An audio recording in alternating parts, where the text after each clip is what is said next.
Buenos días. Comenzamos ya con la sesión clínica de hoy. El título es Atención primaria rural, esa gran desconocida. La presentan Diego del Barrio, que es adjunto del Centro de Salud Junquera de Henares, Iris Martínez Prádanos, es EIR de segundo año, también pertenece al centro, y Alejandro de la Morena Sanz, MIR 2 también del mismo centro. Así que empezamos ya, llevamos un poquito de retraso. Bueno, hola a todos, muchas gracias por venir. Y nada, como no podía ser menos, el equipo del Centro de Salud de Junquera hablando de atención primaria rural. Vamos a dividir la sesión en tres partes, hablando un poco de cronología. Hablaremos del pasado de la atención primaria rural, de dónde nos encontramos actualmente y hacia dónde nos queremos dirigir. Entonces, para comenzar, simplemente mencionar la definición de atención primaria, que esta se da por la OMS en la conferencia de Alma-Ata, que como ideas principales que nos tenemos que quedar es que la atención primaria es una atención esencial que se da a las personas, familias y la comunidad en todas sus etapas de desarrollo, con su plena participación, y que la atención primaria es el núcleo del sistema sanitario. Sin una buena atención primaria, el sistema sanitario al final termina cayendo. Cuando hablamos de atención primaria rural, ¿qué creéis? ¿Qué es lo que la define? ¿Cuáles son sus características? ¿Alguien se anima a participar? ¿No? Bueno, ¿qué hablamos de vacas, de campo? Aunque esto es una cosa que se visualiza bastante, no es así. Y es que las tres palabras claves con las que nos tenemos que quedar para definir la atención primaria rural son las siguientes: dispersión, economía y conexiones. Dispersión, ¿por qué? Porque al final nuestra zona básica de salud tiene los mismos o menos pacientes que en la zona básica urbana, pero la característica es que hay muchos más kilómetros. Nosotros tenemos domicilios o tenemos pacientes a 30 minutos del centro base en coche, que es una característica bastante importante. La economía. Hay una brecha socioeconómica bastante clara entre los pacientes que están en el entorno urbano y el entorno rural. Y es que en el pasado, antaño, en las zonas rurales vivían los campesinos, que eran los que menos medios tenían, y actualmente también se está volviendo a ver esa brecha con todas las personas que vienen al entorno rural para poder tener una vida más plena, porque allí todo es mucho más barato. Y luego las conexiones, y es que en los pueblos la palabra comunidad se ve en el ambiente.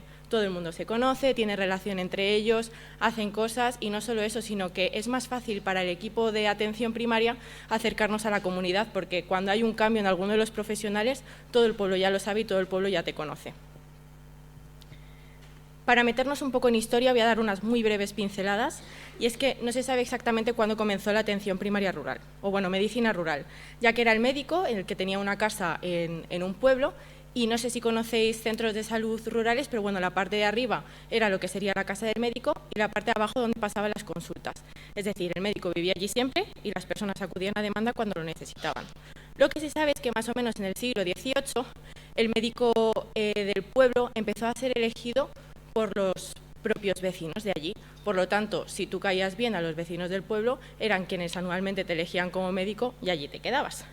Como lástimamente antaño la atención sanitaria no era gratuita y universal y accesible para todos, el médico recibía su sueldo a través de tres medios.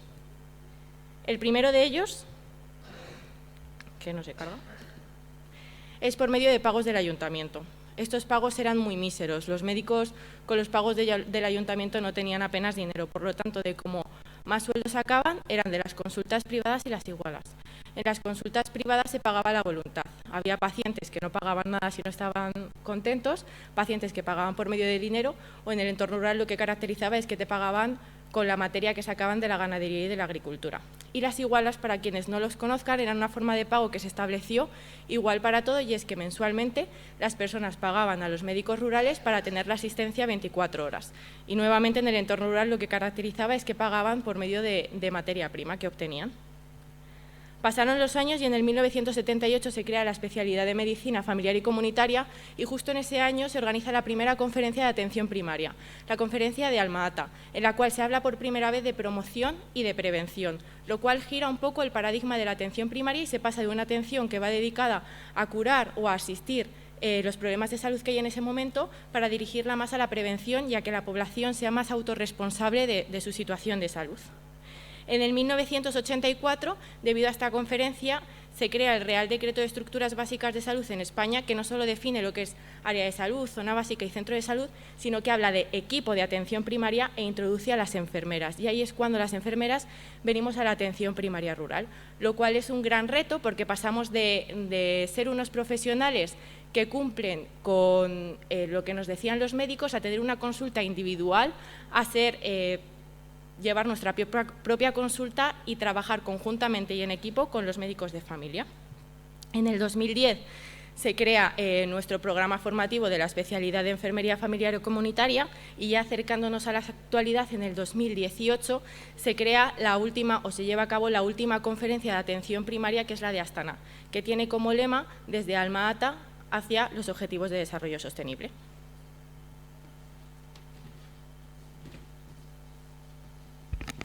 Buenos días a todas y a todos.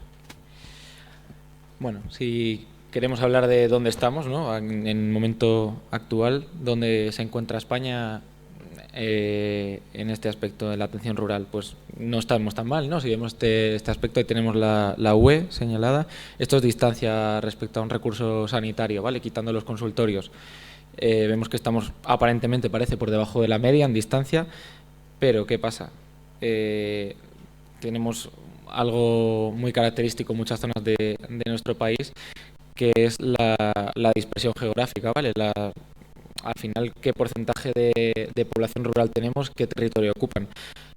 ¿Qué denominamos población rural, o lo que consideramos población rural, mejor dicho? Si lo trasladamos al territorio, sería todas las zonas rojas de este mapa, ¿vale? Con lo cual, bueno, resulta bastante evidente que tenemos una gran extensión de entorno rural. Y si vemos el de al lado, el de la derecha, ¿vale? Es un mapa que refleja un poco cuál es la distancia que tienen que recorrer los pacientes, ¿vale? Los ciudadanos de ese territorio respecto al servicio local de salud. Vemos que hay comunidades y provincias en concreto que, por ejemplo, si os fijáis en Guadalajara, os llama la atención, ¿no? Que prácticamente todo, menos esta pequeñita zona de aquí, que es la propia Guadalajara, Azuqueca y demás, en la que el acceso a un recurso local de salud está prácticamente a más de 30 kilómetros para todo el mundo. Tenemos algunas más por aquí que también tiene una situación parecida, pero ahora veremos que Castilla-La Mancha es, como vemos aquí, la región de España donde tenemos más dispersión, y no más dispersión, sino donde la brecha de acceso a un recurso sanitario entre la población rural y la población urbana es más grande, ¿vale? O sea, la diferencia. Si cogemos de media cuánta distancia tienen, cuánto tiempo tienen que invertir en acudir a un recurso los habitantes de una zona rural y los habitantes de una zona urbana, Castilla-La Mancha es la comunidad autónoma de toda España donde más diferencia encontramos en ese aspecto. Vemos aquí que de media un habitante de una zona urbana pues tiene que recorrer 1,6 kilómetros para acceder a un recurso, y uno de una zona rural a casi 35, ¿vale? Lo cual pues llama bastante la atención. Aquí tenemos recogidas un poco cuáles son las distancias en función de la comunidad autónoma. Vemos que en función también de pues la densidad de población en comunidades como Madrid, ¿vale? O la provincia de Barcelona, que aquí está incluida en lo que es Cataluña, pero bueno, en donde hay una concentración muy grande de población, pues lógicamente el acceso al recurso está mucho más cercano. Vale, y perdón, que esto se ha quedado por aquí. Cuando nos plantearon esta sesión también pensamos un poco que sería interesante plantearnos qué diferencias, ¿no?, encontramos entre la población, entre la atención primaria a nivel rural y a nivel urbano. Que las diferencias, más allá de lo que ha comentado mi compañera antes, de lo que como tal sería una atención rural, ¿qué diferencias encontramos? Pues hay algunas cosas que hemos hablado entre nosotros y que hemos comentado con otros compañeros que creemos que son diferentes, que no la hacen ni mejor ni peor. Por ejemplo, las características de la población. Es evidente que la población a la que atendemos, en los cupos, en las características de un cupo rural, más aún cuanto más te alejes de los grandes núcleos urbanos, pues son muy distintas a la que podemos tener un cupo en Azuqueca, en Cabanillas o aquí en Guadalajara y demás, ¿vale? Lógicamente es población mucho más envejecida, con otro tipo de clase social, de nivel cultural, de entorno, La patología, por tanto, también va a ser muy distinta. Lógicamente, el porcentaje de cronicidad que tenemos, que seguimos en atención primaria rural, es bastante más alto que el que se tiene en las poblaciones urbanas. Luego también creemos que es importante destacar que tenemos patología que de alguna forma es bastante específica, que no se encuentra prácticamente nunca, que es muy raro ver en un cupo de atención primaria en el Gusur, ¿vale? Aquí al lado en el Ferial. Pues mucha patología relacionada con el contacto con animales, con el ganado, con contaminantes del propio medio, con pesticidas, con cosas de estas que no es del todo infrecuente llegar a verla en nuestro entorno y que aquí pues es totalmente anecdótico. Y por otro lado también creemos que es importante destacar que el perfil, también la composición de los equipos, pero el perfil de los profesionales en los distintos ámbitos pues también es bastante diferente. En cuanto a las desventajas principales que encontramos, creemos que, sobre todo, lo más importante, hablaremos de recursos y accesibilidad, ¿vale? A nivel de recursos, lógicamente, la cantidad de materiales y de medios de los que disponemos pues están muy limitados. Las instalaciones de las que tenemos allí, lo que comentamos, los materiales, los ordenadores, todos los dispositivos que tenemos también a nivel médico y demás, pues son muy distintos. Muchas veces hablamos de lo que implica formar médicos y enfermeras y residentes y demás, que estamos, yo creo, en general bastante bien formados. Últimamente se pone mucho esfuerzo en formarnos bien, pero luego es verdad que si no tenemos recursos para poner en práctica todo lo que hacemos, ¿vale? Si no podemos hacer espirometrías, no podemos hacer muchas cosas que nos hemos formado, hemos pasado por servicios aquí, hemos visto cómo se hacen en los centros urbanos y demás, pero luego en nuestros centros no podemos ponerlos en práctica, pues sirve de más bien poco algunas veces y también genera un poco de frustración en parte del personal. En cuanto a la accesibilidad, pues lógicamente lo que comentábamos, ¿vale? Los pacientes, la distancia que tienen que recorrer y el tipo de acceso que tienen al centro de salud es mucho más complejo. Los caminos que tenemos por ahí, por el interior de Guadalajara, para acceder, para movilizarse en transporte público, ni os cuento, o sea, por descontado es imposible. Es población que muchas veces es mayor, no tiene recursos para moverse, tiene que depender de que le lleve un hijo, un sobrino, otro tipo de familiares, ¿vale? La formación, pues ahora, por ejemplo, en Junquera, quieras que no, somos un entorno rural, estamos definidos como un centro de salud rural. En los últimos años estamos viendo incrementados sobremanera el número de residentes que nos estamos formando allí, tanto de enfermería como de medicina. Pero en entornos un poco más alejados, lógicamente se complica mucho el que haya personal en formación que se interese por ir a formar allí. Cuando tienes que recorrer una hora y pico para ir a tu centro de salud y vives en Guadalajara o en Madrid y demás, pues eso hace que muchas veces no se cuente con personal nuevo, la renovación de los equipos sea más compleja y todo el acceso a formación nueva y demás es mucho más complicado. Y los recursos humanos, lógicamente, muchas veces estamos solos, no solos, muy solos, ¿vale? Y cuando tenemos urgencias y demás, muchas veces pues tienes que apañártelas como puedas, tienes que optimizar al paciente como puedas hasta que llega un recurso secundario y te llega una ambulancia, te llega otro recurso para trasladar al paciente. Entonces, esto también es una diferencia muy grande en entornos que están a 30, 40, 50, 80 kilómetros del hospital a estar aquí a 2 o 3 kilómetros, ¿vale? En cuanto a las ventajas principales, lógicamente, pues el vínculo que se genera con nuestros pacientes es muy distinto, ¿vale? Son cupos al tener, a veces, ser menos atractivos para algún tipo de personal, también hace que el personal que ocupa las plazas en estos cupos sea mucho más fijo y más estable, lo cual permite también que no haya tanta renovación. A veces en centros de salud, que son entre comillas más atractivos, pues hay renovación mucho más frecuente del personal y hace que se pierda un poco la longitudinalidad, que es algo clave en nuestra especialidad y que también genera una reducción importante de la morbimortalidad, ¿vale? Y un aumento de la seguridad del paciente, un aumento de la satisfacción tanto del paciente como del profesional. ¿Vale? Una mejor atención. Es verdad que en general, de forma global, hay algo menos de carga asistencial en algunos entornos rurales, más aún cuanto más te alejes del núcleo urbano respecto a la población urbana, lo cual también te permite pues tener algo más de tiempo y poder dedicarte un poco más a revisar tus pacientes, a tener un poco todo más controlado y mejora bastante la atención. el trato con el paciente. Pusimos aquí que nos miman, pero es que es verdad. Antes comentaba Iris que a los médicos se les pagaba en especie y el que tenía vacas les llevaba vacas, no vacas, pero les llevaba queso, les llevaba lana, les llevaba tomates, pero es que esto sigue pasando, ¿vale? Los pacientes nos traen cosas, a veces está feo según qué cosas cogerlas, pero quiero decir, te vienen con unos huevos y con miel y con tal, pues nos cuida y nos gusta y también es algo que creo que aumenta la satisfacción de los profesionales con su trabajo.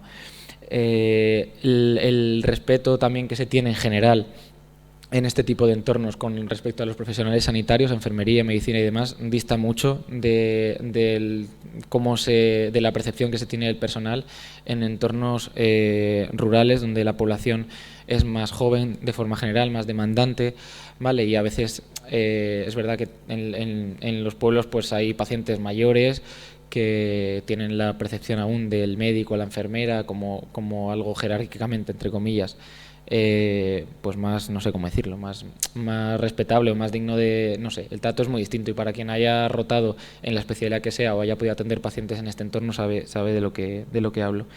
Y luego algo que creo que nos hace no solamente ilusión en el aspecto personal, sino que es lo que comentábamos, que genera muchos beneficios a nivel de seguridad, a nivel de reducción de la morbimortalidad, a nivel de satisfacción de los profesionales y de los pacientes, ¿vale? Que es el hecho de ser su enfermera, su médico, ¿vale? Que los pacientes tengan esta figura de referencia y nos confíen mucho más, nos incluyan en su entorno cercano, en su familia, porque además somos parte de su familia, o sea, hemos seguido a sus padres, a sus hijos los seguimos también, o sea, somos a veces parte de su núcleo cercano.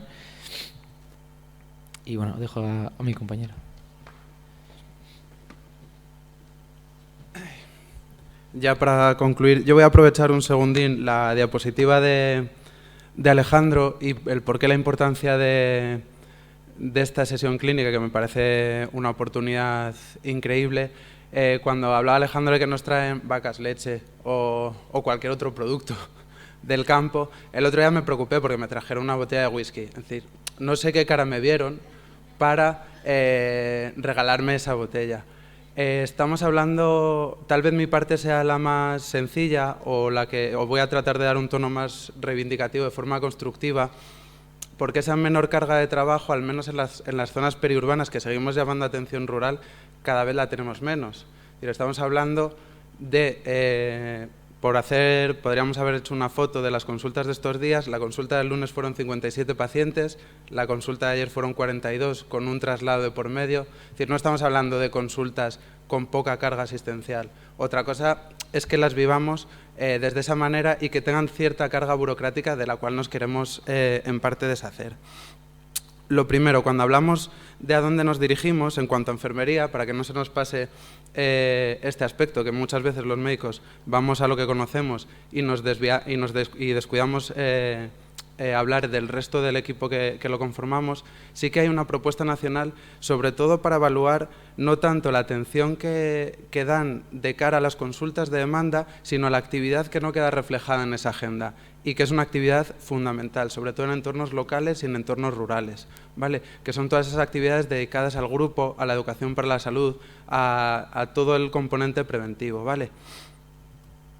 Cuando, como científicos que somos, cuando buscamos bibliografía y preparamos una sesión clínica, siempre nos vamos a lo que ya está escrito y lo que tenemos publicado. Sí que es verdad que me dieron ganas de hacer un momento de Albert Rivera y sacar una hoja con lo que incluía la Estrategia de Salud Pública de 2022 respecto a la atención primaria rural.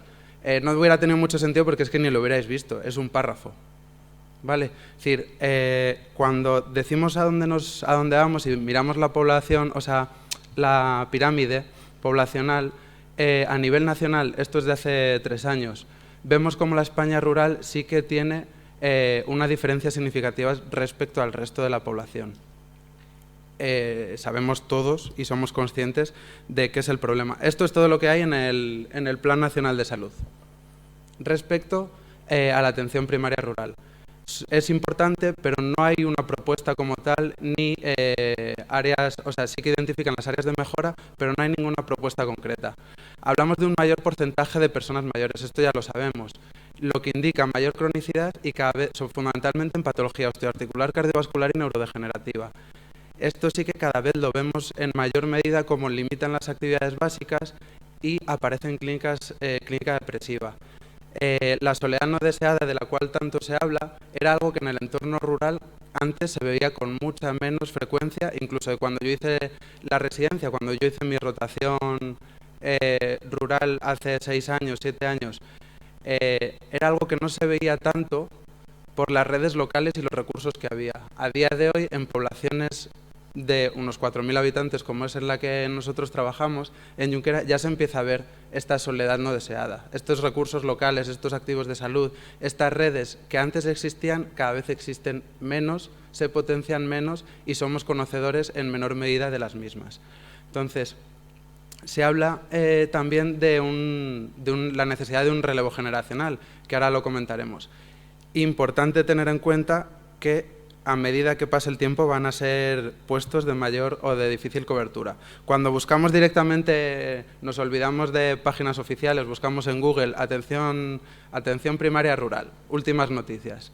Lo primero que vemos es ese SOS por la sanidad rural. Y lo segundo, que esto lo compartimos en gran medida con la urbana, pero probablemente nos afecte antes a nosotros, es que el 86% del personal es mayor de 45 años y las plazas MIR no se cubren. Es decir, si queremos, y es de lo que habla la gran mayoría de sociedades, colectivos, grupos de trabajo de atención primaria rural, hacer una atención sanitaria rural atractiva para el médico joven o para la enfermera joven o para cualquier otro integrante del equipo de trabajo, tenemos que conseguir y tenemos que tener unos recursos mayores. Sí que hay reivindicaciones al respecto, empezando en el 2000, que luego hablaremos sobre ella, respecto a la atención primaria rural. En el 2003 hubo un congreso en Santiago de Compostela, en 2016 se elaboró la Declaración de Ávila, que ahora desgranaremos brevemente, y en 2019 se revisó. Estamos a 2023 y probablemente muchas de estas cosas, si no la gran mayoría, anda pendiente. ¿Qué propuestas o qué propósitos se manifestaban de estos grupos de trabajo configurados fundamentalmente por enfermería y medicina?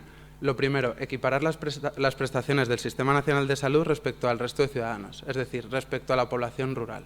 Hay una brecha importante respecto a la accesibilidad de recursos. Analizar las condiciones de trabajo, y esto sí que tiene un tono reivindicativo en cuanto a la atención domiciliaria, la peligrosidad que se asume, la penosidad, la extensión de jornadas laborales, la dispersión geográfica y el recambio generacional. Cuando hablamos de atención domiciliaria, hablamos de que atendemos domicilios de forma urgente con nuestro propio vehículo a unas distancias de 40 a 50 kilómetros, con los recursos que tenemos y con todas las limitaciones que ello supone. ¿Vale? Establecer una formación continuada de calidad, que ahí no voy a incidir porque ya hablaba Alejandro al respecto. Actividades de prevención y promoción de la salud, tecnologías, o sea, todo lo que es referente a las TICs. Yo creo que en lo que más hemos avanzado, por lo menos más se ve, la formación pre y posgrado en cuanto a medicina y enfermería. Cada vez se incluye más la rotación rural, no solo en la universidad, sino durante la formación especializada. Aumentar un poco la cultura de investigación, visibilizar que en gran medida es lo que pretendemos a través de esta sesión y ser una parte activa en el planificado de la asistencia sanitaria. Esta es una foto que hizo Lucía, que es una de las residentes de Medicina de Familia, un día que rotó conmigo. Esto es uno de los consultorios que yo atiendo. Entonces, cuando yo llego al consultorio y encuentro esto, yo he de decir que intenté encenderlo simplemente por curiosidad. ¿Vale? Es un consultorio que ha puesto por su parte un ordenador portátil, ha puesto un ordenador de mesa. Como no pertenece al SESCAM, no se pueden instalar los programas. Es decir, es un consultorio al cual se atiende semanalmente y en ocasiones, si precisa, en verano, que aumenta la población 2 veces por semana, y se sigue haciendo todo a mano, teniendo que ir antes a la consulta de Junquera, imprimiendo las analíticas. Y cuando los pacientes consultan o están desplazados desde otro municipio, no puedes ni ver ni medicación activa, ni antecedentes personales. ¿Vale? Estamos hablando de una población envejecida. El documento del que hablaba previamente, del 2000, es en el que se hacían una reflexión sobre las oportunidades que tenemos. Y esto es por lo que mi intención, y creo que la de muchos, es seguir dedicándonos a lo que es la atención primaria rural, porque disponemos de muchísimas oportunidades y grandes ventajas. Lo primero es la continuidad asistencial, como comentaba el compañero. La accesibilidad, a día de hoy un arma de doble filo. A mayor demanda y mayor dificultad a la accesibilidad hospitalaria, mayor uso de esa accesibilidad en el resto de entornos tenemos. Para nosotros es importantísimo mostrarnos accesibles, pero lo que decimos, hablamos de consultas a día de hoy sobredimensionadas. Y sí que tenemos la oportunidad de hacer una comunitaria y una educación para la salud de otra manera, conociendo mucho más a nuestro colectivo, tanto en cuanto a la población, en cuanto a la materia en la que queramos intervenir, no solo en comunitaria, sino en cuanto a investigación. Y luego las habilidades personales del equipo. También lo comentaba un poco Alejandro, hablando de la pluripotencialidad, y yo lo comentaba antes con Alfredo. Durante mi residencia yo he tenido la oportunidad de hacer durante 4 años ecografía, retinografía, mapas, espirometrías. Son 3 años los que llevo de adjunto en un entorno, podríamos hablar de periurbano incluso. No he hecho ecografía, no he hecho espirometría, no he hecho mapa, no he hecho... Entonces son muchas habilidades en las cuales nos formamos durante años y nos preocupamos de nuestra formación, que luego no tenemos esa disponibilidad de unos recursos que a priori no son difíciles de tener. Y sí que facilitarían en gran medida mejorar la atención sanitaria de esos pacientes. Esto es a nivel anecdótico, pero llama la atención cuando en un centro de salud no tienes ni siquiera una tropicamida porque no te la surten para hacer un fondo de ojo. Estamos hablando que ya no son recursos mayores. ¿Y qué necesitamos? Pues si vemos un poquito el gasto sanitario en atención primaria por comunidades, nos toca un rosa clarito. ¿Vale? Yo vengo de hacer la especialidad en Castilla y León y he de decir que ese rosa oscuro sí que lo he percibido, la diferencia entre una comunidad y otra. Y esto no es en detrimento a la atención hospitalaria, ni mucho menos, y me parece que su curva en cuanto a gasto sanitario es envidiable y que no habría que bajarla, sino que probablemente lo que habría que hacer es el gasto sanitario y la inversión sanitaria que tenemos en atención primaria, mejorarla. Y un capítulo o una diapositiva en particular para la docencia. ¿Qué tenemos en la docencia y qué es lo que tratamos de potenciar en el entorno rural? Pues si hacemos una fotografía serían luces y sombras. Para nosotros, ¿qué son las luces? Pues fundamentalmente la oportunidad de los residentes. Los residentes tienen numerosas ventajas, entre ellas la proximidad al paciente, es decir, conocer al paciente desde una primera consulta, poder desarrollarse en su especialidad sin ser un ficus, es decir, sin tener esa continuidad del estudiante que se sienta detrás tuyo y simplemente ve y aprende por observación. Tienen mucha más capacidad de hacer intervenciones, de desarrollar iniciativas y están obligados, sí o sí, a formarse y a desarrollar una medicina y una enfermería basada en el empirismo. Las sombras, pues aquí un poco hablar de la experiencia personal, pues un poco los tutores.